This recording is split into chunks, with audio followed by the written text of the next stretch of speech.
Good day and welcome back to another DB Legends video. In this video we're going to be taking a look at the Blue Kid Buu and seeing just how good he is in DB Legends. Now I'm going to be honest with you, this guy's got a really nice Zenkai. He's got a really good Zenkai. Bit finicky to use, a little bit finicky, not difficult to use, finicky. To really make him, I want to say, shine. To make him look like insane, you're going to need to be practiced with him.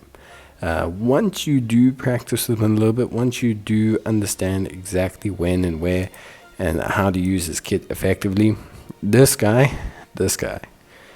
can do damage. He can do some crazy damage, and he almost just does not care who it's against. In fact, I'd say he pretty much does not care who it's against. So he's really good.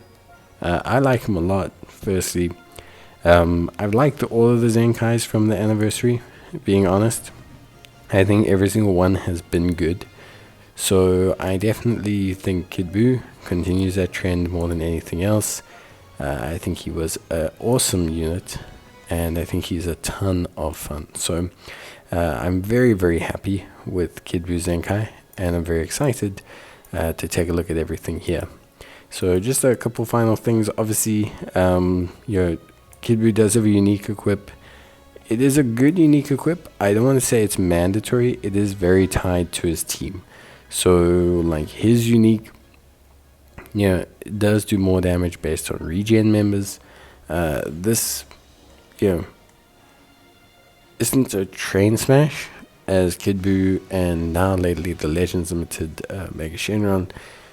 Powerful opponents, regens kind of getting a little bit of love, but yeah, it is something to bear in mind. Like, just keep that in mind. If you're trying to run him on an alternative team, you're going to need to change that equip and get a bit of a different performance out of it. But yeah, no, Kid Buu, really good.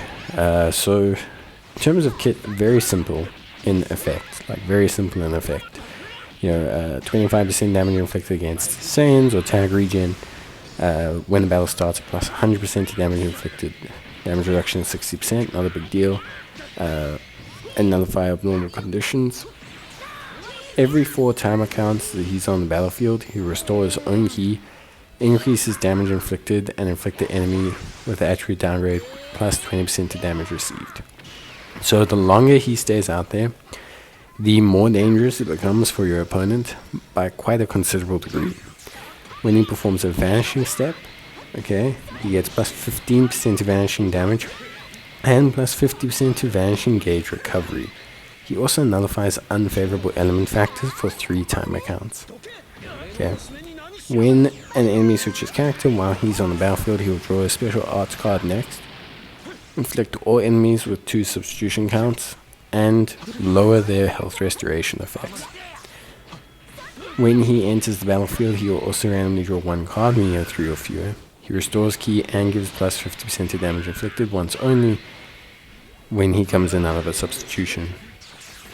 When he hits an enemy's attack while he's on the battlefield, or when he's hit by an enemy's attack, I should say, he shortens the ally substitution count, he reduces their ki, and inflicts them with -1 to arts card draw speed. This is his only real protection mechanic, so he's never really a super duper tanky character. He does get health restoration when it reaches 0, which is nice, but it's not like huge in terms of tankiness. It's got not got lots of endurance or anything to make him super tanky. Plus 50% to ki recovery when the battle starts, -5 to blast arts cost, increased draw card speed, and of course he also nullifies enemy special actions that activate when changing cover. For 3 timer counts, he'll also draw a special arts card next when he uses a blast card. And special arts cards are very important for him. They restore his health, which is huge. They restore his ki, which is huge. They restore his vanishing gauge 4 times, which is huge. Plus they give him a huge plus 30 to damage inflicted, and they increase your own draw card speed for quite a bit. And the thing is, this guy, how can I say, This guy can just do rip-roaring damage. There's not a lot that you need to worry about with him. His blast card also reduces his blast starts timer count. Like, his entire shtick that he has is if he can get off one of his blasts on your character and he can chain like 2 or 3, basically he's going to give you a problem. That's really about it. Like, he's just the kind of character that if he can chain off 2 or 3 blast cards after a green card, or after just switching in, or after vanish stepping, or anything like that, you are just going to melt. And it's just how he works. He functions very easily. His whole premise of functioning is that he is going to essentially, dominate you. Blast cards, vanish step, huge damage. Blast card, vanish step, huge damage. Blast card, vanish step, huge damage. And because of the way the recovery gauge works, and because it can stack up to 10 timer counts, if he can dodge like twice in a row, it also increases the damage as well. And then he can vanish step faster. So it's a very, very dicey situation for a lot of players. And I think a lot of people underestimate how insane his damage can go. Like, to how high a level that key blast damage can go, and it does. It goes very, very high. Because of that, he's not the tankiest. Like I said, he's fairly fragile. I don't want to say he's a glass cannon, but he is not amazingly tanky. His reduction in key mechanics and all that do help out a lot, but he himself is not amazingly tanky. His green card makes up for it with some decent healing, but yeah, realistically the big thing is, you can see here, him tearing through the opposition. Big damage on the special, big damage on the blast, being able to cause huge issues for people. And I think, it is one of those situations where he can get out of hand, and I think he really does get really out of hand. And I've been trying him out with obviously this very, very heavy blast, regen heavy build.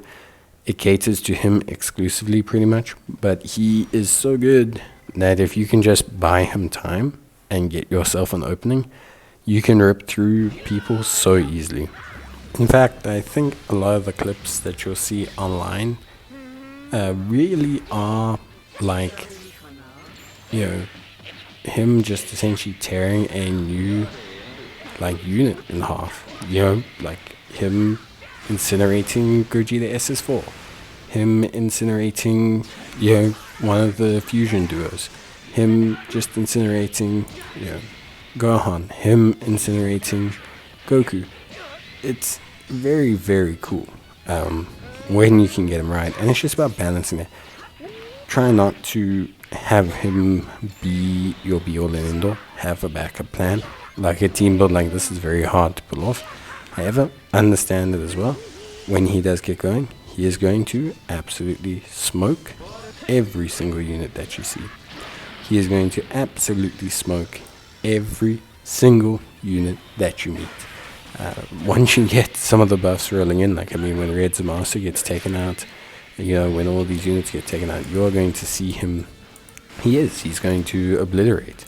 And I think it's very cool. So he's probably one of the funner units because they kept his design simple, right? He doesn't get a lot. He got a recovery from 0 basically, and then obviously some straight up damage inflicted buffs, but it's the way it all comes together and the way he's able to balance that vanishing gauge and just pretty much go absolutely sicko mode whenever he needs to. So I think for me there's definitely a high level of interest in him as a unit for me, and I find him to be super duper fun to use, and he's been really fun to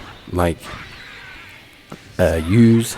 And here you can see incinerating SS4 Vegeta, defeating him in one go, removing that threat of his counter gauge. Use green card, now all of a sudden you've got health back. Very poor green card choice by this guy. his unit gets absolutely slaughtered because you're 2 blast cards, so pretty much game over. Then they're defeated.